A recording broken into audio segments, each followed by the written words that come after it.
Track 11, Meet Me at the Rio. So Meet Me at the Rio, we wrote with a really good friend of ours, Jordan Clausen, in his studio in Vancouver. We're in a writing session, and Drew and I both, in the beginning of writing this record, were like, we kind of had this epiphany of where you're most comfortable is where you tend to get the most out of yourself. So Meet Me at the Rio is one of those songs where it did feel like this is like an authentic Dear Rouge moment.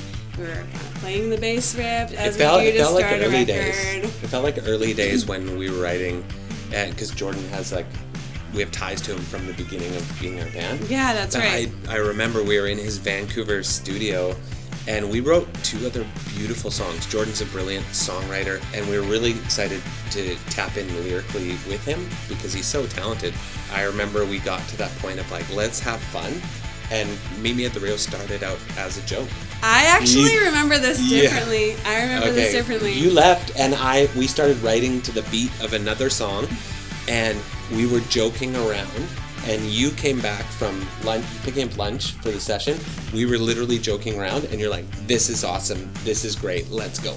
That's what I remember. Okay, I remember you being like, "No." Yeah. No, I was like, "This is cheesy. Cool. This isn't cool." You were fighting against it almost. Totally. You didn't really like it. I was like, "It's not." Yeah. But all that to say is that's why his collaboration is so good. Yeah, I remember you not sitting down because you were also probably excited that we weren't writing some slow, beautiful song. You were like, "Yeah," and I remember you were just like, we kind of I like beautiful songs, though. Yeah, of course, but we wrote 2 songs with Jordan that were beautiful and hope we can share with you one day. But it was kind of that moment where oh, this is going to be great. You recognized it. I said no. And then I believe you didn't sit down and you kept going. And it turned into, the funny thing is when we listened to it in the car, I was like, oh yeah, this is a special one. And also the other thing that's really fascinating about Meet Me at the Rio is lyrically, we were driven by tour. The song is about tour.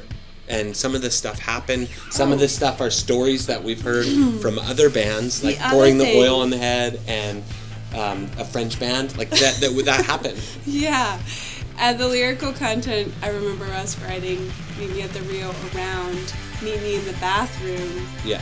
And we kind of took that concept and our of tour that. And Black Gold tour. There's an amazing book called Meet Me in the Bathroom, and it's all these bands like The Strokes, Yeah Yeahs, Killers, the 2000s the start of the New York vibe, and even they talk about Blondie there and all of that. And anyways, we were so enthralled by this and tour life, and the Rio is an amazing venue in Vancouver. We attached the lyrical content to going to the Rio and enjoying a hang and a party and being there with your friends. Yeah. And the oil pour over your head is actually Karen O, who I'm huge fan of Karen O, and I would say that our live show, I'm very motivated to she's one of my heroes. Yeah. And I was like, that's sweet that we could reference what she does to make their live show so cool. And so that's what's in the song as well. And I love and then tour and then our own tour experiences, the French band Le Treble from Quebec City. I think Quebec City or Montreal. We were in Quebec City playing a show with them, and I hate to break to you, there were not many people there. This was very early on. And the lead singer of the Treble is an amazing performer. Mid-set, while singing, goes out to the bar, orders shots of tequila, and sends them around the room, keeps playing, and we're it was inspiring because he was just giving it his all, and and that's where I think you can even see we're smiling talking about the song right now because we haven't toured because of everything in the world, but we're also it's fun. It's really fun. I can't wait to play that one live. We've played it a few times live already, and the crowd doesn't know it, but I feel like they're in with us. So I can't wait for people to hear the. It's recording. an encore on the album. Yeah, totally.